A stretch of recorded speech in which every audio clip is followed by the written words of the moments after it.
மிக சுருக்கமான ஒரு விளக்கம். சரி கவனி. முல்லைக்காட்டு. இந்த முல்லைக்காட்டு என்கிற இலக்கியம் தமிழ்ல ரொம்ப முக்கியமான இலக்கியம். ஏன் அப்படின்னா 10 பாட்டுல மிகவும் சிறிய ஒரு பாட்டு வந்து முல்லைக்காட்டு. ரொம்ப சிறுசு, 103 வரிகள்.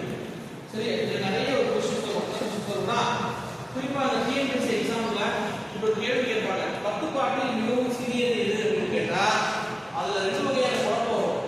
ஒரு சில பேர் அதுல இருக்கிற சிறுபான்மையினர் படையின் ஒரு பாட்டு.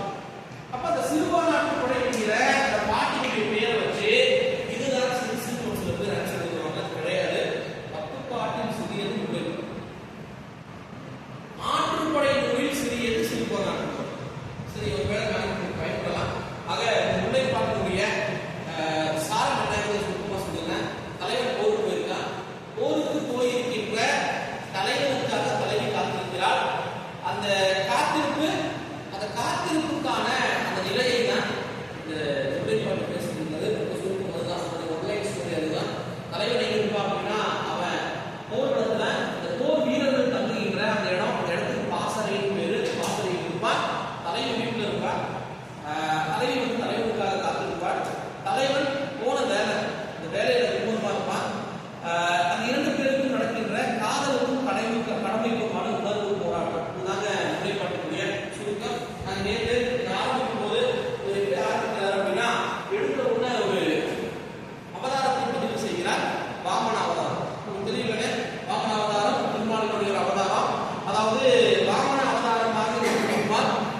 எப்படி மாவழி சக்கரவர்த்தியினுடைய கையில் இருந்து அந்த 3 இடத்திற்கான அந்த உத்தரவாதம் கிடைத்தது. உத்தரவாதம் என்பது அப்பெல்லாம் நேற்று கிளாஸ்ல விரிவாக பேசணும். சுருக்கமா சொல்றேன். ஒரு பொருளை ஒருவருக்கு தர வேண்டும் என்றால் அதை தாரை வார்த்தல் அப்படிவாங்க. தாரை வார்த்து தரும்போது குறிப்பா என்ன பண்ணுவாங்கன்னா கையை நீட்ட சொல்லி தண்ணி ஊற்றுவாங்க. தண்ணி ஊற்றி அந்த கையை சாய்க்க சொல்லுவாங்க. அந்த தண்ணீர் கீழே வழியும். அதோடு இந்த பொருள் யாருக்கு உரிமை நடக்கும், அது பேர் தாரை வார்த்தைன்னு சொல்லுவாங்க. அப்ப வாமன அவதாரமாக இருந்தவர் அந்த தாரை வார்த்தைகள் தாரை வார்த்தைக்காக விஸ்வரூபம் எடுத்த திருமாலை கூட, விஸ்வரூபம் எடுத்த திருமாலை கூட மேகங்கள் கடல் நீரை பருகி வலதுபுறமாக எழுந்து மலையினுடைய கோடுன்னு சொல்லுவாங்க. உச்சி, அந்த உச்சியில் கூடி திரண்டு பெரும் மழையாக பொழிந்த சிறுபு மாலை. முல்லைநிலத்தினுடைய மாலையில முல்லைநிலத்தினுடைய குறிப்பாகவே முல்லை நிலம் வந்து செழிப்பான நிலம். மழை பெய்த அந்த முல்லை நிலத்தினுடைய அந்த மாலை பொழுது இருக்குல்ல, அது தனிமையை விரும்புவர்களுக்கு மேலும் திருப்தி கூட்டும். அப்படிப்பட்ட முல்லை நிலத்தை அந்த முதல் 6 வரியில அவர் அறிமுகம் செய்தாரு. அடுத்த பகுதியை நம்ம பார்ப்போம். அடுத்த பகுதியில இந்த முல்லை நிலத்துல ஒரு பழக்கம் இருக்கு. அது ஒரு பழக்கம் என்பதை விட வழக்கம்னு சொல்லலாம். சரி, என்ன வழக்கம்னா விருச்சி கேட்பது அப்படின்பாங்க. விருச்சி கேட்பது என்பது என்ன அப்படின்னா நல்ல சொல்லை கேட்பது, நல்ல சொல்லை கேட்பது. அப்படி விருச்சி கேட்பதற்காக அந்த முல்லை நிலத்தில் வாழ்கின்ற புதுவெட்டினா வயசு பெரியவங்க, பக்குவப்பட்டவங்க, அந்த புதுவெட்டி என்ன பண்ணுவாங்கன்னா மாலை நேரத்தில், குறிப்பா முல்லை நிலத்துல மாலை நேரம் வந்தது எப்படி கணிப்பாங்கன்னா முல்லை மலர்கள் இருக்கின்றது அல்லவா, அந்த மலர்கள் மலரும் வேலை மாலை நேரம். அந்த மலர்தாலே என்ன நேரம் வந்துருச்சுன்னு அர்த்தம், மாலை நேரம் வந்துருக்குதுன்னு அர்த்தம். அப்ப அந்த முல்லை மலரோடு நாடின்னு சொல்லுவாங்க. நாடினா படி, ஒரு அளவு. சரி, அந்த நாடியில நெல்லை நிரப்பி தொன்மையான அந்த ஊரை மூதூர் அப்படின்னு சொல்லுவாங்க. அந்த மூதூரினுடைய எல்லைக்கு சென்று நெல்லோட அந்த முல்லை மலரை தூவி வழிபட்டு, அந்த எல்லையை வழிபட்டு, அங்கே ஒரு கோயில் இருக்குன்னா நேற்று நாங்கள் பேசும்போது சொன்னோம். அங்கே வந்து ஒரு நீங்க நம்ம எல்லை சாமின்னு சொல்றோம்ல, பல சாமிகள் எல்லையில. அப்ப அந்த எல்லையில இதை தூவி நல்ல சொல்லுக்காக காத்திருப்பது, நல்ல சொல்லுக்காக காத்திருப்பது என்ன விருச்சி கேட்டல். ஒரு சகுனம் நல்ல சொல்லுக்காக காத்திருப்பது என்கிற ஒரு வாழ்க்கை எங்க இருக்குது, முல்லை நிலத்தில் இருக்குது. ரொம்ப முக்கியமான ஒரு பதிவு. இது தமிழருடைய ஒரு பண்பாடு, ஒரு கல்ச்சர். அதாவது மாலை வேளையில ஒரு நல்ல சொல்லுக்காக காத்திருப்பது.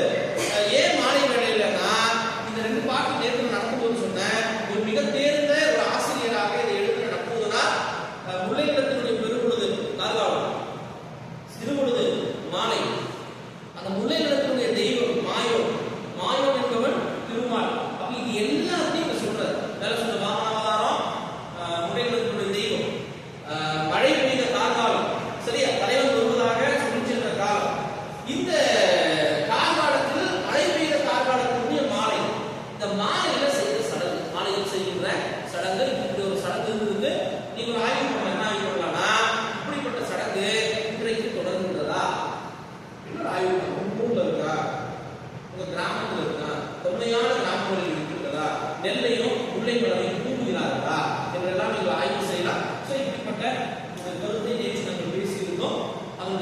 தொடர்ச்சியை நாங்க பார்ப்போம். சரியா? சரி, இது சார்ந்த கூடுதல் விஷயத்தை நாளை நீங்கள் டிஸ்கஸ் பண்ணலாம். சரி, இதனுடைய அடுத்த பகுதி. சரியா? அடுத்த பகுதி விருச்சிசம் கேட்டாங்க.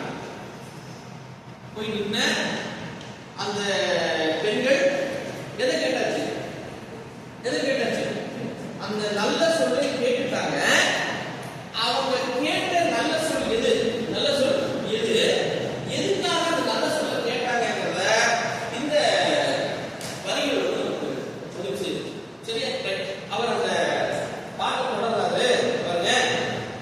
சிறுதாம்பு தொடுத்த பசலை கன்றி, சிறுதாம்பு தொடுத்த பசலை கன்றி, உருதுய அலமரம் நோக்கி ஆய்மகள் நடுங்கு சுவல் அசைத்த கையல் கைய கொடுத்தோர் கோவலர் நின்று உயிர்த்தர இன்னே வருவோர் தாயார் என்போர் நண்டர் நன்மொழி கேட்கற மதனால். ஒரு இதை பதிவு செய்றாங்க. ரைட், அது என்ன அர்த்தம்னா சிறு தாம்பு. சிறு தாம்பு அப்படின்னா தமிழ்ல கயிறு. தாம்புனா சிறு தாம்பு அப்படின்னா சிறிய கையால் தொடுத்தன கட்டப்பட்ட தொடுத்தன மாலை தொடுத்தல் அப்படின்னு. மாலை தொடுத்தல் அப்போ சிறிய கயிறால கட்டப்பட்ட சிறிய கயிறால. இது தாம்புங்கிற சொல்றது ரொம்ப முக்கியமான சொல்லுங்க. இன்னைக்கு தாம்புன்றது கேள்விப்பட்டிருக்கீங்களா? விவசாய நிலத்துல அறுவடைக்கு பிறகு அந்த கதிர்களை பிரிக்கும் போது மாடை கட்டி போர் அடிப்பதை தாம்பு ஓட்டுறது. அதே போல திருமாலுக்கு பேர் இருக்கு, கிருஷ்ணருக்கு தாமோதரன். கேள்விப்பட்டிருக்கீங்களா? தாமோதரன் பேர் எதனால வருது? சின்ன வயசுல ரொம்ப குறும்பு பண்ணும்போது யசோதை என்ன பண்றா? அவருடைய வயிறுல ஒரு கயிறை கட்டி அந்த கயிறை உடல்ல கட்டிடுறாங்க, வெளியே ஓடக்கூடாதுங்கிறதுக்காக. அப்போ என்ன பண்றா? அந்த நேரத்தில் ஒரு அரக்கன் வர, அந்த அரக்கனை அழிப்பதற்காக அந்த குரலோடு இழுத்துட்டு போவாங்க. அப்ப இழுத்துட்டு போகும்போது அந்த ஓடினுடைய எடையால அந்த வயிற்றில் ஏற்பட்ட அந்த அச்சு இருக்குல்ல, தாமோ அப்படின்னா கயிறு நம்பணும், உதரம் என்றால் வயிறு நம்பணும். தமிழ்ல உதரம் என்றால் வயிறு நம்பணும். அப்போ இந்த கயிறால் அச்சேறிய வயிற்றிலே உடையவர் பேரு கிருஷ்ணருக்கு இருக்கின்றது. ஒரு சில பேருக்கு தாமோதரன் பேர் வச்சிருக்காங்க. தாமோதரன் என்கிற ஒரு பேர் உண்டு. சரி, அப்போ சிறிய கயிறால் கட்டப்பட்ட பசலை கன்று. அந்த கன்று என்ன கன்றுங்க? என்ன கன்று சார்? அது சார் பசலை என்றால் இங்கே சொல்ற பசலை என்பதற்கு இளமையான கன்று. என்ன கன்று? இன்னும் உதாரணம் சொல்றேன். இப்போ பிறக்கின்ற குழந்தைய பச்சை குழந்தைமா? ஏன் பச்சை குழந்தை? பச்சை குழந்தையாகவாங்க, பச்சை குழந்தையாக முகம் வச்சிருக்காங்க. எதுன்னு பச்சை குழந்தை? விளையாட்டா இருப்பாங்க, அப்படியா? இந்த பசலை என்பது இதனுடைய உட்படுவது பசு. பசு என்றால் இளமையான. அது என்ன சார் பச்சை குழந்தைனா? பாலை மட்டும் குடிக்கின்ற குழந்தை. இந்த குழந்தைக்கு சாப்பாடு என்ன? சாப்பாடு என்ன? இன்னைக்கு அறிவியல் சொல்லும், குழந்தை பிறந்த 6 மாசம் வரைக்கும் இந்த குழந்தைக்கு எதை மட்டும் தரணும்? அது ஏன்னா அதனுடைய நிலை இந்த பாலை மட்டும்தான் சீரழிக்கின்ற நிலையில் அந்த குழந்தை இருக்கும். 6 மாசத்துக்கு அப்புறம் தான் சூழ்நிடுவாங்க. அப்போ இங்கே இருக்கின்ற பசலை கன்று என்பது அந்த கன்றுக்குட்டிக்கு சாப்பாடு எது? அது புல்லு சாப்பிட தெரியாது. புல்லு சாப்பிட தெரியாது. அது சாப்பாடு எது? பால் தான். அம்மாவுடைய தாய்ப்பால் தான். கொஞ்ச நாளைக்கு 3 மாசம் இருக்குங்க. அதுக்கப்புறம் தான் அது புல்ல சாப்பிட்டு பழகும். புல்ல சாப்பிட்டு பழகிறதுக்கு என்ன காரணம்னா அந்த உணவை அதனுடைய உடம்பு சீரழிக்கப்படணும். அதுக்கு ஒரு சில டைம் சும்மா எடுக்க முடியாது. சரி, இப்ப அப்படிப்பட்ட அந்த கன்றின் உருதுய அலமரம் நோக்கி. இது மாலை நேரங்க மாடுகள் எங்க போயிருக்கோம்? மேய்ச்சலுக்கு போயிருக்கோம். இங்க கண்ணுக்குட்டி இருக்கு. அந்த கண்ணுக்குட்டிக்கு சாப்பாடு தாய்ப்பால். அந்த கண்ணுக்குட்டிக்கு பசியில் இருக்கு. மாலை நேரம் ஆச்சுங்க, பசியில் இருக்கு. அதனுடைய அம்மா எங்க போயிருக்கு? மேய்ச்சலுக்கு போயிருக்கு. அந்த அம்மாவை எதிர்பார்த்து ஒரு பக்கம் பசி உறுதியல் என்றால் பெருகுகின்ற துயரம்.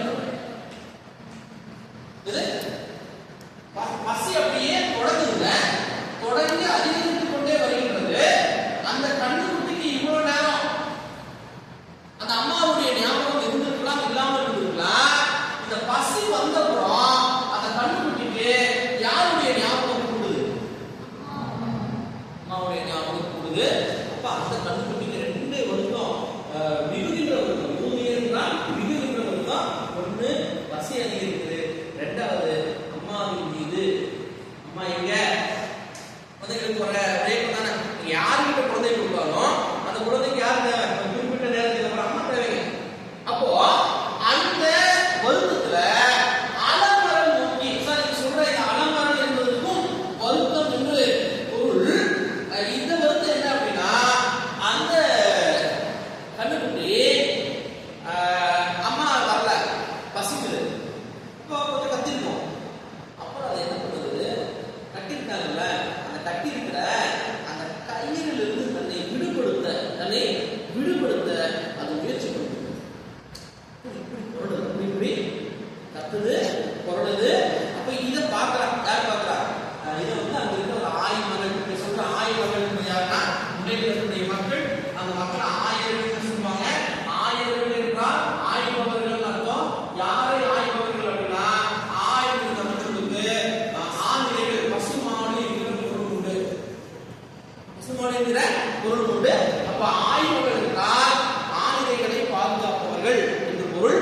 ஆணிரைகளை ஆய்பவர்கள் அப்படின்னு பொருள். அப்ப அவரை பார்த்தா யாரை பார்க்கறா?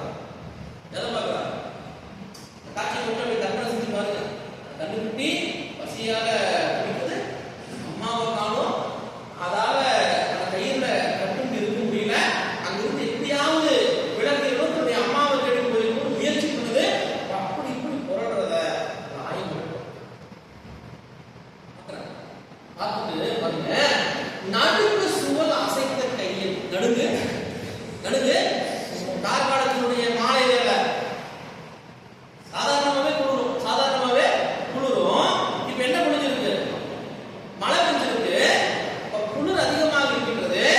இங்கே இருக்கின்ற சுவல் என்பதற்கு தோல் என்று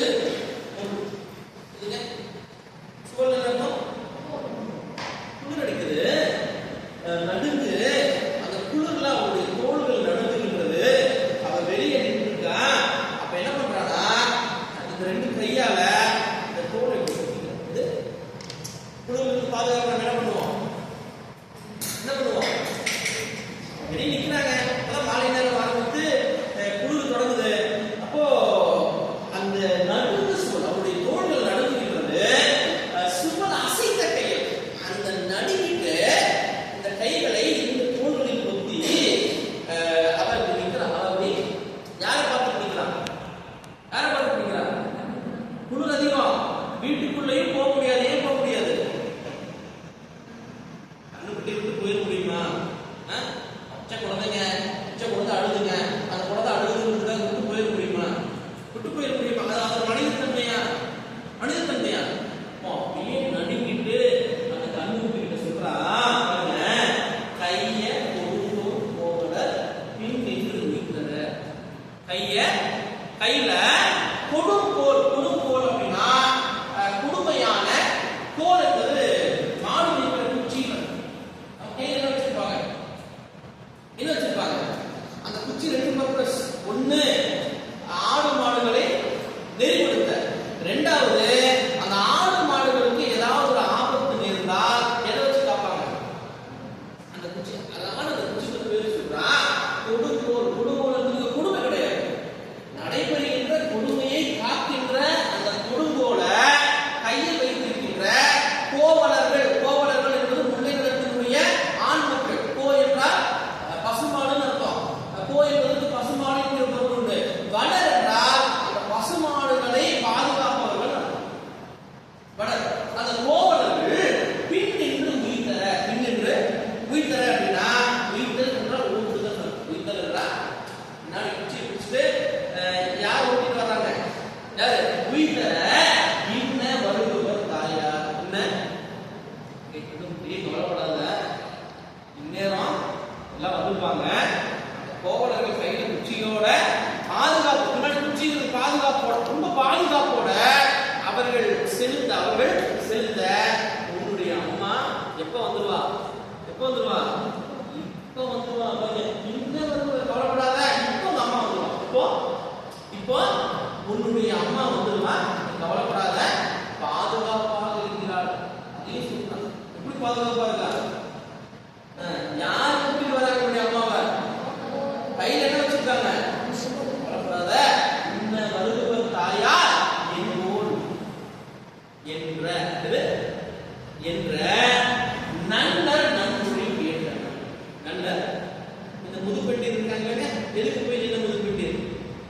எது கேட்க போய் நின்று போயிட்டு அவங்க கேட்கறத சொல்றாங்க.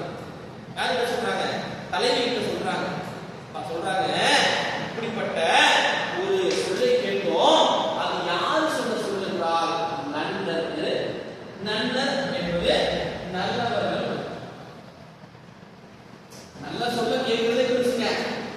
யாருடைய நல்ல சொல்ல கேட்கிறோம்? அந்த பெண் நல்லவளா? எப்படி நல்லவ? எப்படி நல்லவ? அந்த கன்று படுகின்ற துயரத்தை பார்த்து வருத்தப்படுகிறார். அந்த கன்றுக்குட்டியை விட்டு விலகாம குளிர்ல அங்கேயே நிற்கிறார். அங்கேயே நீண்டவன் யாருக்கு ஆறுதல் சொல்றான்? இதை விட நல்லவன் சொல்றதுக்கு சாட்சி வேணுமா? நம்மளால என்ன முடியுமா? குளிர் எடுத்தோம்னா அது வந்து ஓடிக்கும். நீ கத்தல கண்ணுக்குட்டி கத்தல அது பசியில் அழுதாங்க நம்ம போய் போடலாம். அப்போ அந்த மனசு இருக்குல்ல, குறிப்பாகவே இந்த பிள்ளைகளை மக்களுக்கு இயற்கையிலேயே வந்து மனிதனுடைய தூண்டல். ஏன் தெரியுமா? ஒரு ஆடு மாடுகளை வளர்ப்பது என்றால் சாதாரணமானது அல்ல. அதை வளர்க்குறவங்களுக்கு தெரியும். அந்த ஆடையும் மாடையும் அவங்க ஆடு மாடா பார்க்க மாட்டாங்க. உன்னுடைய வீட்டில் இருக்கிற பிள்ளைகளாக ஒரு பெரிய அட்டாச்மெண்ட் இருக்கு. அதனாலதான் இந்த ஜல்லிக்கட்டு கான்செப்ட், ஏறு தழுவுகின்ற கான்செப்ட் எல்லாமே முன்னெடுக்கக்கூடிய கான்செப்ட் தான். இன்னைக்கு நீங்க பாக்குறீங்களா ஜல்லிக்கட்டு காளைய, அந்த ஜல்லிக்கட்டு காளைக்கு இருக்கிற அந்த அட்டாச்மெண்ட் ரீசெண்டா கூட மெய்யழகன் ஒரு படத்துல காட்டியிருக்காங்க. அந்த அட்டாச்மெண்ட் ஸோ அப்படி ஒரு அட்டாச்மெண்ட் அப்போ இருந்தது எப்போ இருந்தது. ஏன்னா பொதுவா நாம் இருக்கின்ற இடம், நாம் செய்கின்ற தொழில், நம்முடைய வாழ்க்கை முறை, இதுதான் நம்முடைய கேரக்டர் தீர்மானம். இயல்பாக ரொம்ப சாஃப்டா இருப்பாங்க, ரொம்ப நல்லவங்களா இருப்பாங்க. அந்த முதுபெட்டி சொல்றாங்க, நல்ல சொல்லை கேட்டோம். யாருடைய நல்ல சொல்லை கேட்டோம்? யாருடைய நல்ல சொல்? நல்லவர்களுடைய நன்னர் நன்மொழி. நன்னர் நல்லவர்களுடைய நல்ல மொழியை கேட்கணும். நாங்க கேட்டோம். நாங்க அதிலேயே நாங்க கேட்டோம், நல்ல சொல்ல கேட்டோம், நல்லவர்களுடைய நல்ல சொல்லை கேட்டோம். அதனால நல்ல நல்லோர் வாய்ப்பு. நல்ல நல்ல இப்ப நான் கேட்டோம்ல அந்த வார்த்தை யாருடைய வார்த்தை? அந்த அந்த பெண்ணுடைய வார்த்தை. அது நல்ல நல்லோர் வாய்ப்பு. நல்லோர் இங்க சொல்ற புல் என்பது தமிழ்ல புல் நிறைய இருக்கு. இங்கே சகுனம். இங்க இந்த புல் என்பது தமிழ்ல வந்து பறவை என்கிற பெயர். நீங்க குர்ஆன்ல ஒரு பாடம் படிச்சிருக்கீங்க. அந்த மன்னனுடைய படைகளுக்குள்ள இருக்கிற குப்பகையை பற்றி பேசியிருப்பாங்க. அங்க வந்து புள்ளினுடைய நிமித்தம், புள்ளி நிமித்தம் வார்த்தை இருந்துருக்கீங்க. இங்க அவன் சொல்றான் நல்ல, அவன் சொல்றாங்க நல்ல, அந்த நல்ல சொற்கள் நல்லோர் வாய்ப்பு. உண்மையிலேயே நல்லவர்களுடைய நல்ல சமூகத்தை கொடுக்கின்ற நல்ல திருச்சி சொல்லாகும். நல்ல நல்ல வாய்ப்பு திருச்சி சொல்லாகும். அதனால செவ்வர் முனை கவர்ந்து. செவ்வர், நீங்க சொல்ற செவ்வர் என்பதற்கு பகைவர். செவ்வர் என்றால் அப்ப அந்த பகைவர்களுடைய முனை கவர்ந்து. நீங்க சொல்ற முனைனா அவர்களுடைய நாட்டை கவர்ந்து. எதை கவர்ந்து? நாட்டை கவர்ந்து. கொண்ட திரையர். கொண்ட ஃபர்ஸ்ட் நாட்டை கவர்ந்தது. இரண்டாவது திரையர் என்றால் அந்த வெற்றி பெற்ற அந்த நாட்டவர்கள் வென்றவர்களுக்கு தருகின்ற கப்பம். கப்பம் படிச்சிருக்கீங்க, வீரபாண்டிய கட்டபொம்மன் கூட கப்பம் கிஸ்தி அப்படின்னு சொல்லுவாங்க. சரியா? அப்ப இந்த கப்பம் என்பது என்ன அப்படின்னா, வெற்றி பெற்ற மன்னனுக்கு தோற்ற மன்னன் அதுக்கு மேல அந்த அரசாட்சி அவர் செய்வான். ஆனால் அந்த மன்னன் யாருடைய கண்ட்ரோல்ல இருப்பான்? யாருடைய கண்ட்ரோல்ல இருப்பான்? ஜெயிச்சவனுடைய கண்ட்ரோல்ல இருப்பான். அப்ப ஜெயிச்சவனுக்கு அவன் இந்த கப்பத்தை கட்ட வேண்டும், இந்த திரையை கட்ட வேண்டும். இந்த கான்செப்ட் நீங்க வரியும் மாறி வச்சுக்குது. நீங்க அரசாங்கம் இருக்குங்க, நமக்கு தண்ணி கொடுக்குங்க, தண்ணி கொடுக்கின்ற அரசாங்கம் நம்ம என்ன கட்டுறோம்? வரி கட்டுறோம். ஸோ இந்த கான்செப்ட் தான் திரை. அப்ப இந்த கான்செப்டினுடைய மூலம் திரை என்கிற சொல். அப்ப அந்த திரை பொருளை பெற்றுக்கொண்டு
துன்பத்தை கடை என்றால் விட்டு.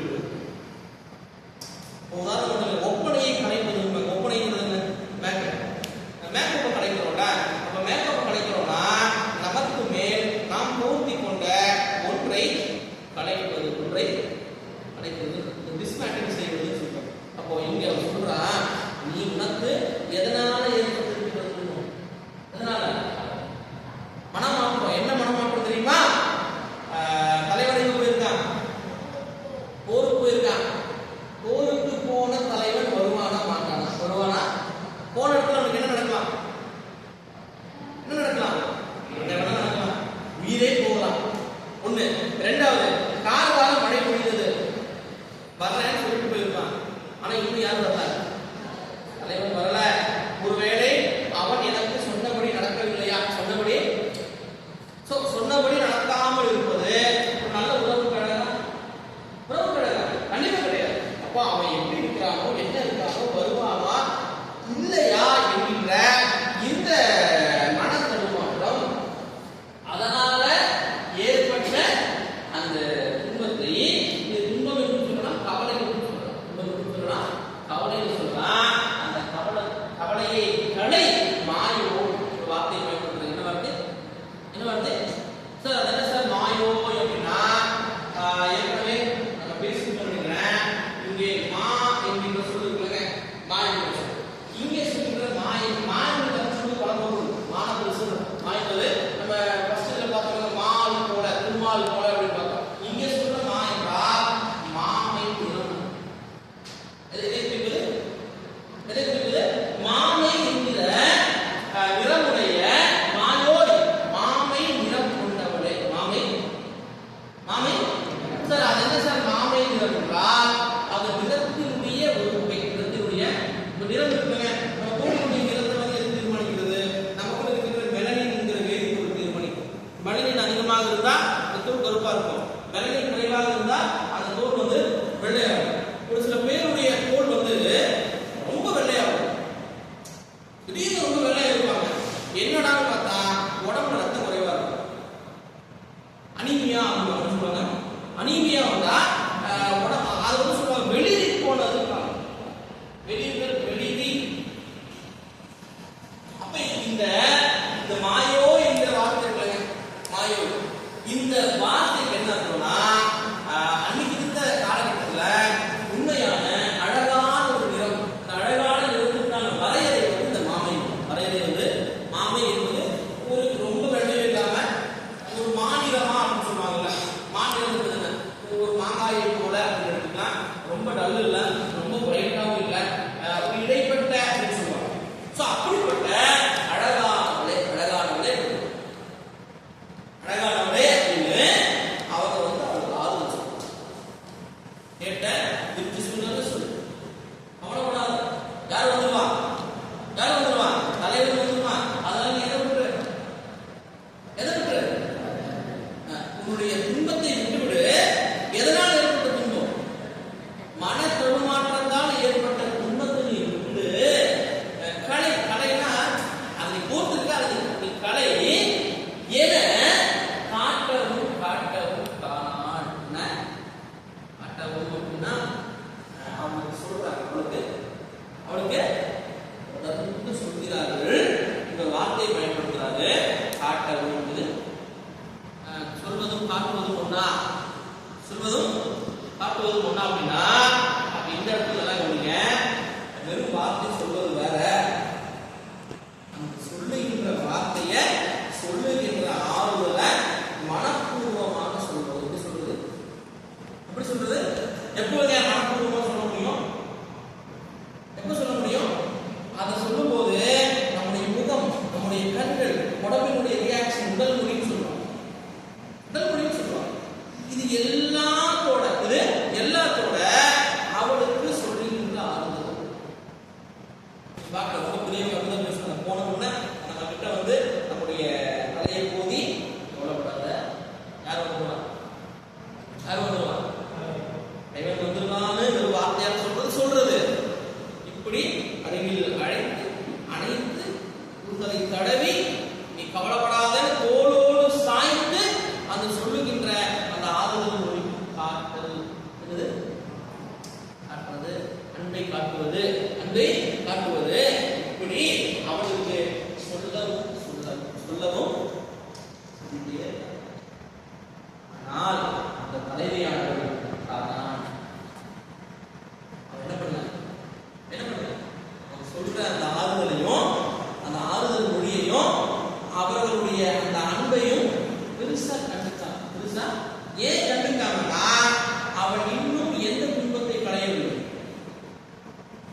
அவளால அவளால அக்செப்ட் பண்ண முடியலங்க. ஒண்ணுல வீட்டுல அம்மா அப்பா இருப்பாங்க. ஒரு பெண் இருக்கின்ற வீட்டுல அப்பாவுடைய இழப்பு ஓரளவுக்கு ஆறுதல் சொல்லலாம். அம்மாவுடைய இழப்புக்கு ஆறுதல் சொல்ல முடியுமா? ஏன் முடியாது? அம்மாவுடைய இழப்பு வந்து ஒரு வீட்டுடைய பெரிய இழப்பு. அப்போ இந்த ஆறுதல் முறைய அவளால் அக்செப்ட் பண்ண முடியல. ஏன் அக்செப்ட் பண்ண முடியலன்னா அந்த கவலையிலிருந்து அவளால் விடுபடவே முடியல. அப்போ ஆனால் கருள் சிறந்து பூ போல் உண்ட. இங்க சொல்ற கருள் என்பதற்கு அவருடைய மனமானது கருள் அப்படின்னா கலங்கி அவருடைய மனசும் அவருடைய கண்களும் கலங்கி. எது கலங்குது? அகத்து நல்லா எனக்கு தெரியும். மனசு கண்ணு கலங்கி பூ போல் உண்கள். அவருடைய கண்கள் எப்படி இருக்கா? பூவை போல மென்மையான உண்கள். இந்த சொல்றதுல இந்த உண்கள் என்கிற அந்த சொல்லு ரொம்ப அழகான ஒரு சொல். அதுல சார் உண்கள் என்றால் அந்த கண் எப்படி இருக்கா? பார்ப்பவரை முன்னுகின்ற தன்மை கொண்டது. பார்ப்பவரை பார்க்கிறவங்க தூக்கி சாப்பிடுன்னு சொல்லுவாங்கல்ல. அப்போ பூ போன்ற இந்த உண்களுக்கு இன்னொரு பொருள் சொல்லுவாங்க, மை பூசப்பட்ட கண். இந்த கண் மை பூசப்பட்ட கண். மை பூசப்பட்ட கண் அழகான கண். ஒரு சில பேருடைய கண் அப்படி இருப்பாங்க. கண்ணை பார்த்தா அந்த கண்ணுடைய பார்வையை வந்து நம்மளால விட முடியும். இந்த கண்களை பார்த்து கொண்டே ரீசெண்டாக கும்பமேளால ஒரு பெண் இப்போ வைரல் ஆகிட்டாங்க. அந்த கண்களை வைத்து அந்த பெண்ணையும் ஐஸ்வர்யா ராயையும் கம்பேர் பண்ணி யாருடைய கண்ணு நல்லா இருக்குன்னு பேச ஆரம்பிச்சாங்க. அப்போ அப்படிப்பட்ட அவருடைய கண்கள் மை பூசப்பட்ட முன்னும் கண்ணை கொண்ட கண்கள் புலம்பு முத்து உரைப்ப. புலம்பு முத்து உரைப்பனா அவருடைய மனதுடைய புலம்பலால அவருடைய மனம் கலங்கி கண்கள் கலங்கி கண்ணீர் திரண்டு முத்து முத்தா கண்ணீர் முத்து உரைப்பனா அவர் கண்ணு வந்து கண்ணீர் சொத்துது. அந்த சொத்துற கண்ணீர் எப்படி இருக்கா? அப்படியே அந்த காட்சி காட்டுற அழகான கண்களிலிருந்து. ஏன்னா இந்த கண்ணீர் வந்து பொலப்பொலான்னு கொடுக்கும். பாத்துக்கீங்களா? பொலப்பொலான்னு கண்ணீர் கொடுத்துருவாங்க. பொலப்பொலான்னு கண்ணீர் கொடுப்பதற்கும் முத்து முத்தாக கண்ணீர் கொடுப்பதற்கும் உளவியல் நிலையில பெரிய வித்தியாசம் இருக்கு. எப்படி சார் அப்படின்னா, நீங்க சடனா ஒரு துக்கத்தை அனுபவிக்கிறீங்கன்னா உங்க கண்ணீர் வந்து பொலப்பொலா. அப்படி இல்லாம கவலையா துன்பத்தை நீங்கள் மனதில் நினைத்து துன்பம் உங்களை படக்கி ஒவ்வொரு சுத்தாக கண்ணீர் விடுவதற்குள்ள பேர் தான் அந்த கஷ்டம் இருக்குல்ல, அந்த கஷ்டம் இருக்குல்ல. ஸோ அப்படியே அவனுடைய கண்ணீர்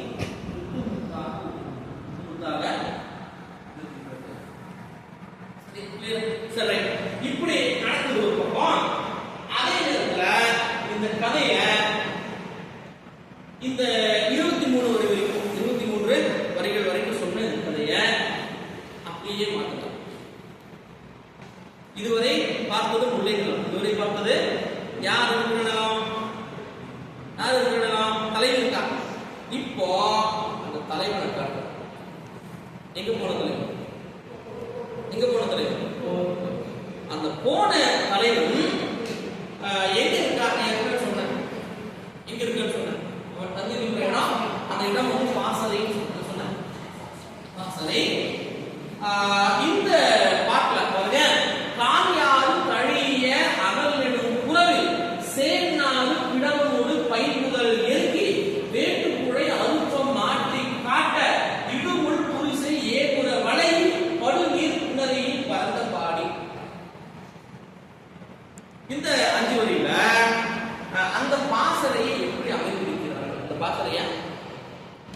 பாசறைய எப்படி அமைச்சிருக்காங்க, எந்த இடத்துல அமைச்சிருக்காங்க பதிவு செய்வாங்க. இது ரொம்ப முக்கியமான பதிவு. ஏன் முக்கியமான பதிவுனா, இன்னைக்கு எத்தனையோ படை வீரர்கள் தங்குகின்ற இடங்கள் இருக்கின்றது. அன்னைக்கு வந்து ஒரு படை வீரர்கள் தங்குகின்ற ஒரு இடம் வந்து எப்படி இருந்தது, அந்த இடத்தை எப்படி தேர்வு பண்ணாங்க, இது ரொம்ப அழகா கம்பேர் பண்ணலாம். இன்னைக்கு இந்த ஆர்மி ஃபோர்ஸ் இருக்கிற இந்த பட்டாலியன் எப்படி இருக்கு, அன்றைக்கு எப்படி இருந்தது என்று ஒரு கம்பேர் பண்ண ரிசர்ச் ஆகிருக்கு. அன்னைக்கு எப்படி இருக்குது இன்னைக்கு எப்படி இருக்கு ரைட் பாருங்க. கான் யாரும் தழிய அது கான் என்பது காடு, ஆறு என்பது காட்டாறு. ஆறு என்பது அது முல்லை நிலங்க. காட்டாறு ஓடுது. காட்டாறு ஏன் ஓடுது? என்ன பெய்து இருக்கின்றது? மழை பெய்து. காட்டாறு தழிய என்றால் அந்த காட்டாரால் சூழப்பட்ட, காட்டாரால் தழிய அப்படின்னா தழுவிய. அப்ப அந்த நிலம் முழுக்க என்ன எதால் தழுவப்பட்டு இருக்கின்றது? காட்டாரால் தழுவப்பட்டிருக்கு. அகல் நெடும் உறவு, அகன்ற அகலம் சரியா, நெடும் நெடிய உறவு என்பது முல்லை நிலத்தினுடைய காட்டுப்பகுதி. முல்லை நிலத்தினுடைய எனக்கு தெரிஞ்ச ஒரு ஏதோ ஒரு டிஎன்பிசி கொஸ்டின் பேப்பர்ல கொஸ்டின் முல்லை நிலத்தினுடைய காட்டுப்பகுதி எது? உறவு சரியா. சரி, அந்த உறவுல சேநாறு பிடவமோடு, இங்க சொல்ற சேர் என்பது தூரம். சேர் என்றால் தூரம், நாறு என்றால் நறுமணம். நாறு என்றால் இன்னைக்கு அது மாறி போச்சு. இன்னைக்கு அது நாற்பது மாத்தணும். இடிபொருள் பேர் இருக்குது. அது என்ன சார் இடிபொருள் பேருனா? ஒரு காலகட்டத்தில் உயர்ந்த பொருளை குறித்த ஒரு சொல். இன்றைக்கு இடிந்த ஒரு பொருளை குறித்தால் அதற்கு பேர் இடிபொருள் பேரு. அதுக்கு என்ன பேரு? உதாரணமா நீங்க சொல்கின்ற நாறு என்பது இந்த காலகட்டத்தில் நல்ல நறுமணத்தை குறித்தது. எதை குறித்தது? இன்னைக்கு அதை எப்படி மாற்றலாம்? நாட்டம் முடிச்சவனே சொல்லுவோம் சில பேரை. என்ன இப்படி நாறு விழுவோம். இதற்கு பேர் இடிபொருள் பேரு. அதே போல உயர் பொருள் பேருன்னு சொல்லுவாங்க. ஒரு காலகட்டத்தில் இடிந்த ஒரு பெயரை குறித்தது. இன்றைக்கு உயர்ந்த பொருளை குறித்தால் அதுக்கு பேர் என்ன? ஒரு உதாரணம் சொல்றேன். சங்க காலத்தில் கழகம் என்றால் கள்ளு குடிக்கிற இடம். இன்னைக்கு கழகம் என்ன உங்களுக்கு தெரியும், அரசியல் அதிகாரிகளுக்கு சொல்ல தெரியல. சங்க காலத்துல கழகம் என்றால் கள்ளு குடிக்கிறாங்க. சரி, அப்ப கவனி, இன்னைக்கு அது மாறி போச்சு. இது உயர்ந்த ஒரு பேருன்னு சொல்லுவாங்க. நம்ம கான்செப்ட் போகலாம். அப்போ சேர் என்றால் தூரம், சேர் என்றால் நாறு என்றால் வெகு தூரத்திலேயே, வெகு தூரத்தில் இருப்பவர்களுக்கு நறுமணத்தை வீசக்கூடிய பிடவம். பிடவம் என்பது ஒரு வகையான மலர். முல்லை நிலத்தில் மலர்கின்ற மலர். எங்க மலர்கின்ற மலர்? எங்க மலர்கின்ற மலர்? நீங்க ஒரு பாட்டு படிச்சிருக்கீங்க. அகநானூற்றுடைய முதல் பாட்டு நீங்க இந்த மான் பாட்டு, கவை போல அந்த பாட்டுல இந்த பிடவ மலர் படிச்சிருக்கீங்க. சரியா? அப்போ இந்த நெடு தூரத்திலேயே அப்ப பிடவ மலருடைய நறுமணம் வெகு தூரத்திலேயே நமக்கு தெரியல. ஒரு சில மலர்கள் அப்படி இருக்கும். ஒரு சில பேர் வீட்டுல நைட் குயின் அப்படின்னு ஒரு செடி வளர்க்கும். அதனுடைய நறுமணம் நீங்க 2 தெருவு தள்ளினாலும் உங்களுக்கு தெரியும். காட்டு மல்லிகை என்கிற ஒரு வகையான மலர் நீங்க பார்க்கலாம். சோ அது போல இந்த பிடவ மலர்கள் வெகு தொலைவிலேயே இருப்பவர்களுக்கு நறுமணத்தை தரக்கூடிய அந்த பிடவ மலர்களோடு, பிடவ செடிகளோடு பயிர் முதல் எருக்கி. இது சொல்ற எருக்கினா வெட்டின்னு அர்த்தம். புதல் என்பது புதர் என்ற அர்த்தம். நீங்க புதல் சொல்றோம், புதல் செடி சொல்றோம். பயிர் என்பது பசுமையான புதர்களை வெட்டி. புதர்களை ஏன் சார் பசுமையான புதர் என்றால் இப்பதான் என்ன புரிஞ்சிருக்கு? மழை பெய்திருக்கு, அதனால தோன்றிய புதர் இருக்கும். அந்த புதரை வெட்டி, அந்த புதரை அப்ப இடையில பிடவ மலர் இருக்கு. அந்த பிடவ மலரோடு எது இருக்கு? அந்த புதரும் இருக்கின்றது. இதை எருக்கின வெட்டி வேட்டுக்குடை அருப்பம் மாட்டி. இது வேட்டு சார். இது சொல்ற வேட்டு என்பது வேடர்கள். குடை என்றால் அந்த வேடர்கள் வைத்திருக்கின்ற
பண்ணணும்.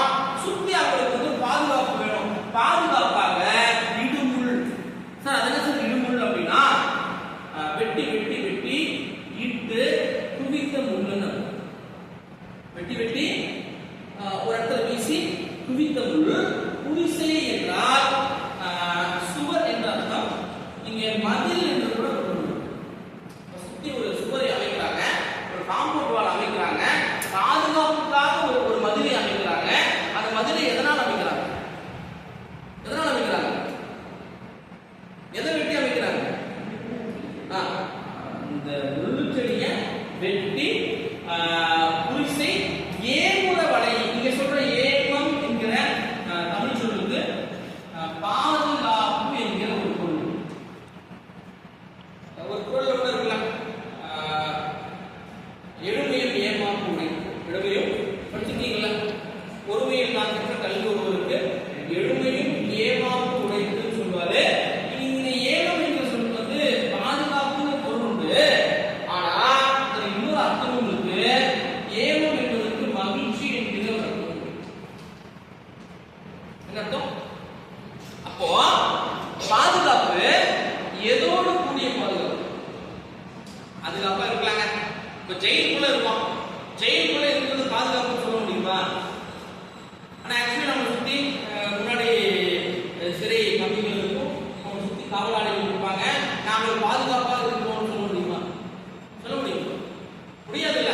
அப்போ இந்த ஏமம் என்பது பாதுகாப்பும் அதோடு சேர்ந்த மகிழ்ச்சி, அதோடு சேர்ந்த. அப்ப இவங்க அந்த இடத்தை சுத்தி அவர்களுடைய பாதுகாப்புக்காக முள் வேலி இருக்கும். முள் வேலியை இடுமுள் குரிசை ஏமுற வளையி படுநீர் புணரியின் பரந்த பாடி. இங்க சொல்ற புணரி என்பதற்கு தமிழ்ல கடல். சார் படுநீர் புணரி, அதாவது படுநீர் புணரினா படுனா அலைகள் வீசக்கூடிய அலைகள் எழுந்து வருகிறது. படுநீர் புணரி அந்த கடல் போல பறந்ததாக அந்த பாடி என்பது பாசனை. பாடினா பாசனை அர்த்தம். அந்த பாசனை அமைந்திருந்தது. எந்த பாசனை? யாருடைய பாசனை? அந்த தலைவர் இருக்கிற இடம் அப்படி அந்த பாசனை அமைச்சிருக்காங்க. சரி, அப்ப அந்த டெக்னிக்கை பாருங்க. பொதுவா இன்னைக்கு நமக்கு நிறைய போர்ஸுக்கு வசதி இருக்கு. அன்னைக்கு என்ன பண்ணுவாங்கன்னா அங்க என்ன இருக்கின்றதோ அதை வசதிக்கானதாக மாற்றுவாங்க. அது ஒரு ட்ரைனிங்காக இருக்குது. நீங்க பார்க்கலாம், ஒரு ஆர்மிக்கோ இல்லை எங்கேயாவது போகும்போது அந்த இடத்துல இது என்ன இருக்கின்றதோ அதை நமக்கானதாக மாற்றிக்கொள்வது அப்படிங்கிற ஒரு ட்ரைனிங் இருக்கும். சரி, அப்ப இங்க அப்படி ஒரு நிலை போறாங்க. பாசறை அமைக்கணும். அந்த பாசறை அமைக்கின்ற அந்த இடத்தை தேர்வு செய்யறாங்க. அந்த இடம் முழுக்க என்ன சுத்தி ஓடுது? காட்டாறு, குடிக்கிறதுக்கு தண்ணி. சரியா? ரெண்டாவது, அந்த இடம் வந்து பாத்தீங்க அப்படின்னா முல்லைநிலத்தினுடைய புறப்பகுதி, புறவு. அந்த இடம் முழுக்க இடத்தை தயார் பண்றாங்க. எப்படி தயார் பண்றாங்க? அந்த இடம் முழுக்க என்ன மலர் இருக்கு? என்ன மலர்? விடவ மலர். அது எப்படிப்பட்ட விடவ மலர்? பல தூரத்தில் இருப்பவர்களுக்கு நறுமணத்தை தரக்கூடிய விடவ மலர். அந்த விடவ மலரோடு இருக்கின்ற புதர்களை அழிக்கிறாங்க.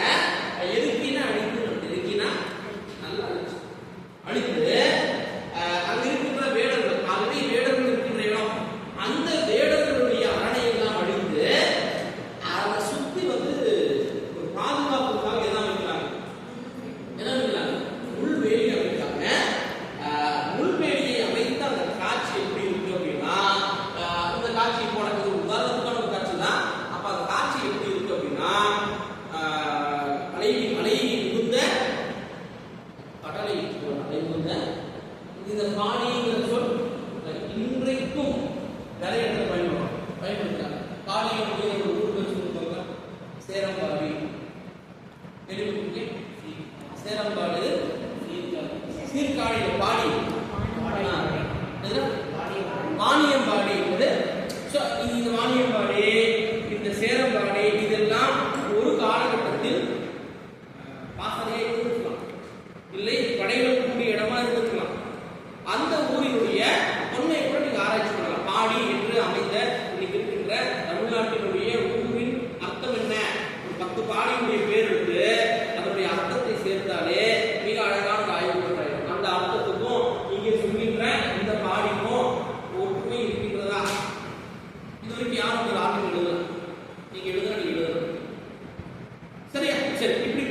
இடம், இப்படிப்பட்ட இடத்துல டைம் வரும்.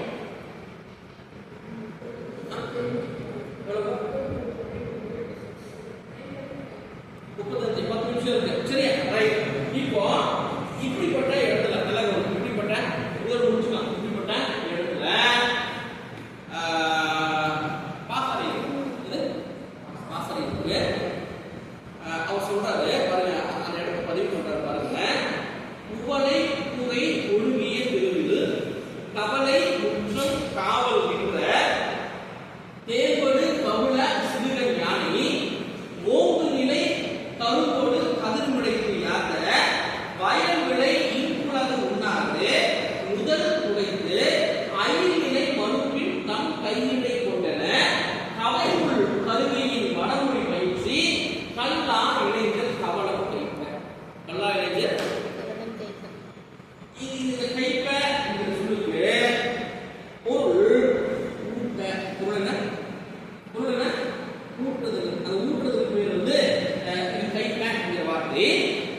பாருங்க, எடுத்தோம்னா அந்த இடத்துல அந்த பாசறை இருக்கின்ற அந்த இடத்துல உவலை குறை ஒழுகிய சார். அதான் சார் உவலை குறைனா உவலை என்றால் இந்த இடத்துல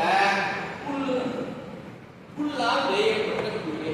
புல்லால் அந்த இடத்துல கூடை ஏதாவது எழுதியிருக்காங்க, அங்க கிடைக்கிற ஏதோ ஒரு காட்டு புல்லால அந்த இடத்துல கூடை வைத்திருக்காங்க. அந்த உவலை கூடை, அந்த புல்லாலான கூடை ஒழுகிய தெரு. அந்த தெரு எப்படி இருக்குன்னா, அந்த வீரர்கள் தங்குகின்ற அந்த இடம், அந்த தெரு ஒரே அளவாக இது. ஏன்னா நீங்க இப்படி தனித்தனியா ஒரு வீடு கட்டுறீங்க முறையோட, தனித்தனியா ஒரு வீடு கட்டுறீங்க. அப்போ தனித்தனியா கட்டும்போது இந்த வீடு கட்டி முடிச்சிட்டீங்க, அடுத்த வீடு கட்டணும். அப்போ இந்த ரெண்டு வீட்டுக்கு ரெண்டு சுவர் வேணும். வேணுமா? அப்படி இல்லாம இந்த நெட்டா ஒரு வீடு கட்டி இந்த கூரையை வந்து பின்னி உள்ள பல ரூமை உருவாக்கலாம், ஈஸியா உருவாக்கினாங்க. அதனாலதான் பார்க்கலாம், மலைப்பகுதியில இருக்கின்ற மக்களுடைய வீடுகள் பொதுவாக இருக்காது. ஒரு வீட்டினுடைய சுவர் இன்னொரு வீட்டுக்கும் சுவராது. அப்படிப்பட்ட அமைப்பு தான். ஏன்னா அது ஈஸியான முறை. தனித்தனியா கட்டதா இருந்தா அது இன்னும் எக்ஸ்ட்ரா உழைப்பு தானே. அப்படிங்க உவலை கூரை ஒழுகிய தெரு. அந்த பாசறையினுடைய தெரு எப்படி இருக்குன்னா, அந்த பாசறையினுடைய கூரைகள் உள்ளாலேயே மற்றும் கூரையை வைக்கிற ஒழுங்கான தெரு. லைனான வரிசையான ஒழுங்கான தெருவுல கவலை முற்றம். அது என்ன சார் கவலை முற்றம்னா, இப்படி இது ஒரு ரோடு, இது ஒரு ரோடு, இப்படி ஒரு ரோடு, இது ரோடு, இப்படி ஒரு ரோடு, இந்த சுத்தி பாசறை இருக்கு, சுத்தி லைனா பாசறை இருக்கு. இந்த பகுதி இருக்குல்ல, ஃபோர் கார்னர் அப்படின்னு சொல்லுவாங்க. என்ன சொல்லுவாங்க? Four corner. தமிழ்ல நாற்சந்தி. இந்த நாற்சந்திக்கு தூய தமிழ் பெயர் கவலை. சொல்ற கவலை நாற்சந்தி. இப்போ சொல்றது முச்சந்திங்கிறது. முச்சந்திங்கிறது 3 சாலைகள் செய்யப்படும். நாற்சந்திங்கிறது 4 சாலைகள். அப்ப இந்த இடத்துல எத்தனை சாலைகள் செய்யணும்? எத்தனை சாலைகள் செய்யணும்? இப்போ இந்த கவலைங்கிற சொல்ல இன்னைக்கு எடுத்துக்கிட்டா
4 பகுதிக்கும் எது சென்டர்? எது சென்டர் பார்க்க? அதனால இங்கே பாதுகாப்பு இருந்தால் அது 4 பகுதிக்கும் பாருங்க. பாருங்க எப்படி யூஸ் இருக்காங்க பாருங்க. இது எங்க இருக்கும் பாருங்க. இப்ப 4 இடத்துக்கு பாதுகாப்பு வைக்கிறோம். அப்ப இந்த இடத்தை தாண்டாம இந்த 4 இடத்துக்கு போக முடியாது. சுத்தி முன்வேலி இருக்கு. சுத்தி யாரும் வர முடியாது. நீங்க போறதா இருந்தா எந்த வழியாவது போய் ஆகணும். அப்ப இந்த வழி இந்த இடத்துல மட்டுமே நம்ம காவல் வைத்தா போதும். அந்த இடத்தை யானை காவல் காக்குது. அந்த யானை எப்படிப்பட்ட யானைனா தேன்படு கவுள தேன்படு. இங்க சொல்ற கவுள் என்றால் கண்ணம். கவுள் என்றால் இந்த யானை இந்த இடத்துல நம்ம கண்ணம் கொடுக்கல இந்த சில்ட்ரன் சொல்லுவாங்க. அதே போல இந்த யானை கவுள் இந்த கண்ணம் இந்த கவுளுக்கு இந்த பக்கம் இருக்குல்ல இது வந்து செவுள் அப்படின்னு சொல்லுவாங்க. செவுள் அப்படிதான் கேள்விப்பட்டிருக்கீங்களா? இது கவுள் இது செவுள் சரியா? அப்போ அந்த யானையுடைய அந்த கவுள்ல தேன்படு என்றால் மத நீர் ஒழுகுகின்ற என்ன ஒழுகுது? என்ன ஒழுகுது? யானைக்கு மதம் முடிஞ்சா அந்த கவுள் வழியா மத நீர் ஒழுகுது. நீங்க தூங்கி படத்துல பாருங்க. தூங்கி படத்துல கடைசியில அந்த யானைக்கு வந்து மத நீர் ஒழுகும். மத நீர் ஒழுகுவது என்பது அந்த யானையுடைய காலகட்டம். அந்த காலகட்டத்தில் யானை ரொம்ப ஆக்ரோஷமா இருக்கும். போர்க்களத்தில் சங்க காலத்துல பயன்படுத்தப்பட்ட யானை எல்லாமே மதம் பிடிச்ச யானை. ஏன்னா மதம் பிடிச்ச யானை தான் எப்படி சண்டை போடும்? மதம் பிடிச்ச யானை போடுவாங்க. அப்ப அந்த யானையுடைய மத நீர் வழிகின்ற சிறு கண் யானை. அந்த யானையுடைய கண்கள் எப்படி இருக்கும்? சிறிய கண்களை கொண்ட யானை காவல் காக்குது. அந்த யானை என்ன பண்ணுதுன்னா ஓங்கு நிலை கரும்பு. அந்த யானைக்கு சாப்பிட பொருளை வச்சிருக்காங்க. ஓங்கு நிலை என்றால் உயர்ந்து நிற்கின்ற கரும்பு. உயர்ந்து நிற்கின்ற கரும்பு கதிர் நிடைந்து யாத்த வயல் விளை இன்புலகு. இங்க சொல்ற இன்புலகுங்கிற வார்த்தை இருக்குங்க. இன்புலகுங்கிறது என்ன இருக்குன்னா அதிமதுரம். கேள்விப்பட்டிருக்கீங்க? அதிமதுரம் நீங்க 3 டோசஸ்ல கலந்து கொடுப்பாங்கல்ல அதிமதுரம் அஸ்வகங்காலாம் கேள்விப்பட்டிருப்பாங்க. அதிமதுரம் நல்லவே கதிர் விளைவுனா கதிரோடு இருக்கின்ற நெல். வயல் அந்த நெல். அந்த நெல்லோடு சேர்ந்து யாத்தை கட்டிய யாத்தனா எதோடு சேர்த்து கட்டிய? எதோடு சேர்த்து கட்டிய? அந்த நெல்லோடு சேர்த்து கட்டிய வயல் விளை. வயலில் விளைந்த நெல்லோடு சேர்த்து கட்டிய இன்புலகு அதிமதுரம். இன்புலகுங்கிறது என்னங்க? அதிமதுரம். இவற்றை உண்ணாது. அந்த யானை போட்டுருக்காங்க. அந்த யானை எதை சாப்பிடலாம்? எதை சாப்பிடலாம்? கரும்பு ரொம்ப டேஸ்டா இருக்குங்க. ரைட்டு. கரும்பு டேஸ்ட்டுக்கு அப்புறம் நெல்லுடைய டேஸ்ட். அந்த நெல்லு டேஸ்ட்டுக்கு அப்புறம் இந்த அதிமதுரம் இனிப்பான முழு இனிப்பு கிடையாது. அப்ப யானைக்கு 3 சுவை தராங்க. ஒண்ணு ரொம்ப இனிப்பு கரும்பு. 2வது அந்த நெல்லினுடைய ஒரு விதமான துவர்ப்பு. 3வது அந்த துவர்ப்பும் இல்லாம ரொம்ப இனிப்பும் இல்லாம இடைப்பட்ட ஒரு இனிப்பு. இடைப்பட்ட ஒரு இனிப்பு அந்த அதிமதுரம் கடை. இது யானைக்கு ரொம்ப விரும்பி அப்படி கேட்பா சார் அந்த இடத்துல எப்படி கிடைச்சதுன்னா இந்த இடத்தை தாண்டினா முன்னை இடத்தை தாண்டி எத்தனை இடம் வரும்? 10 இடம் வரும். அந்த மதுரை நிலத்தை தான் இவங்க வந்திருக்காங்க. 10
யானையுடைய கையில் தும்பிக்கை, இந்த தும்பிக்கைய அந்த தந்தம், இந்த தந்தத்துக்கு மேல அதை அப்படியே தூக்கி போட்டு நிற்கிறான். எங்க தூக்கி போட்டு நிற்கிறான்? எங்க தூக்கி போட்டு நிற்கிறான்? இந்த காட்சி கற்பனை பண்ணுங்க. தந்தருக்கு இப்படி இப்படி இப்படி வச்சுக்கோங்க. அப்போ அந்த தும்பிக்கை எடுத்து எங்க தூக்கி போட்டு நிற்கிறது? நான் சாப்பிட மாட்டேன். அதுக்கு என்ன அர்த்தம்? யானை ஏதாவது எடுத்து சாப்பிடும். அப்ப இது அந்த தும்பிக்கை எடுத்து தம் கையிலே கொண்டன, அதாவது அந்த தந்தங்களுக்கு இடையில இந்த தும்பிக்கையை வச்சு நான் சாப்பிட்டேன். ஒரு அடம் பிடிக்கிற ஒரு சூழல். அந்த நிலையில பாருங்க, உங்களை அப்படி நிற்குது. கவைமுள் கருவியின் வடமொழி பயிற்சி கல்லா இளைஞர் கவனம் சாப்பிட்டா. அப்ப அந்த யானையை பாதுகாக்கிறவங்க யாரு? பாதகர்கள். யாரு? அந்த பாதகர்களை நீங்க இந்த முல்லைப்பாட்டு சொல்லிக்கிறது கல்லா இளைஞர். கல்லா அப்படின்னு அர்த்தம். அப்போ ரெண்டு அர்த்தம் இருக்கு. ஒண்ணு படிக்காதவங்க, ரெண்டாவது அந்த யானை தொழிலை தவிர பிற தொழிலை தெரியாதவங்க. அவங்களுக்கு என்ன தொழில் கிடையாது, தெரியாது. வளர்ந்ததிலிருந்து யானையை வளர்ந்துருப்பாங்க. அந்த யானை வளர்ப்பதை தவிர பிற தொழிலை கற்காதவர்கள், அதுவும் கல்லா இளைஞர்கள்.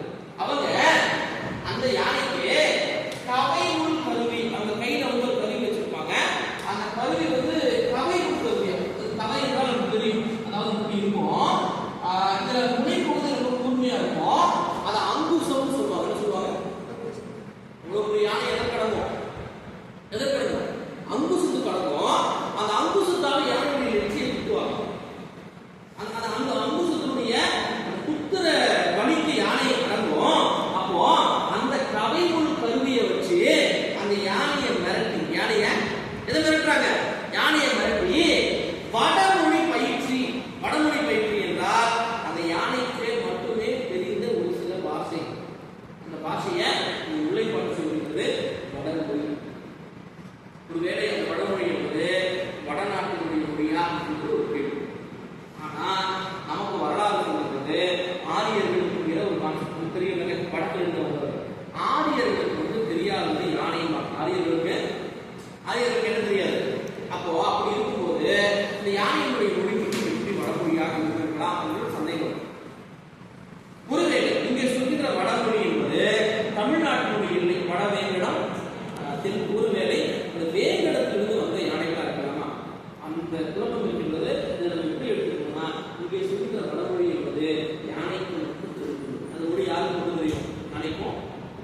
அந்த யானை பாகம் நீங்க இந்த வடக்குங்கிற ஒரு கான்செப்ட் படிச்சிருப்பீங்க இலக்கணத்துல. அதுல குழுவுக்குறிங்கிற வார்த்தை கேள்விப்பட்டீங்க. அதுல சார் குழுவுக்குறினா ஒரு குழுவுக்கு மட்டுமே தெரிந்த வார்த்தை கோர் வேர்ட் அப்படின்னு சொல்லுவாங்க. கோர் வேர்ட் சொல்லுவாங்க. சரியா? அப்போ அந்த குழுவுக்குறியில யானை பாகங்கள் இருக்காங்கல்ல, யானை பாகங்கள் நிறைய அவர்களுக்குள்ள நிறைய குழுவுக்குறி வச்சிருக்காங்க. நிறைய குழுவுக்குறி. அப்போ யானைக்கும் அவர்களுக்கும் தெரிந்த பாஷை கூட பார்க்கலாம். இந்த காட்சி மேல ஏறி அந்த யானைக்கு சொல்ற ஒரு சில வார்த்தை இருக்கு. அந்த வார்த்தையை சொன்னாதான் யார் எது ரெஸ்பான்ஸ் பண்ணும்? யானை வந்து அது ரெஸ்பான்ஸ். அப்போ அப்படிப்பட்ட வடமொழி பயிற்சி அந்த யானைக்கு தெரிந்த அந்த மொழியை சொல்லி அந்த கல்லா இளைஞர்கள் கவடம் என்றால் யானைக்கு தருகின்ற உருண்டை பிடித்து சொல்லு, அது பேர் சொல்லுவாங்க. கவடம். கவடம்னா உருண்டை சொல்லு. யானைக்கு ஏன் உருண்டை சொல்லி கொடுப்பாங்க? கையில எவ்வளவு அள்ளி போடுவீங்க, அதனால உருண்டையா இருந்துச்சு. அந்த உருண்டை உருண்டையா கொடுப்பாங்க. அந்த உருண்டை உருண்டையாக தருவதை கவடம். அந்த சோறை யாரு கொடுக்குறாங்க? சாப்பிட மாட்டேங்குது, சாப்பிடல விட முடியுமா? விட முடியுமா? கொடுக்குறாங்க. அப்ப நமக்கு ஒரு சந்தேகம் வருது, சார் ஏன் இந்த யானை சாப்பிடல? ஏன் இந்த யானை சாப்பிடல? ஏன் சாப்பிடலன்னா நிறைய உரையாசிரியர்கள் என்ன சொல்றாங்கன்னா, அந்த யானை எதுக்கு நிற்குது? எதுக்கு நிற்குது? காவலுக்கு நிற்குது. காவலுக்கு நிற்கும்போது அந்த யானை எதை மறந்துச்சா? எதை மறந்துச்சா? செய்கின்ற செயலின் மீது இருக்கின்ற அந்த நிலை, அந்த நிலை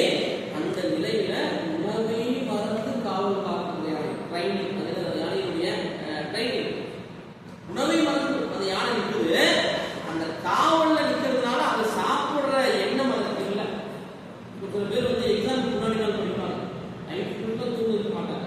அப்புறம் அடுத்த நாள் யோசிப்போம், இன்னைக்கு எப்படி தூங்குறாங்க, எது புதுசு தூங்குறியே, ஏன்னா எது படிச்சிருப்போம் சரி என்று இந்த பாட்டை நிறைவு செய்யலாம். இன்னும் பேசுவதற்கு நிறைய விஷயம் உண்டு, ஆனாலும் இந்த அளவிலே இந்த சரி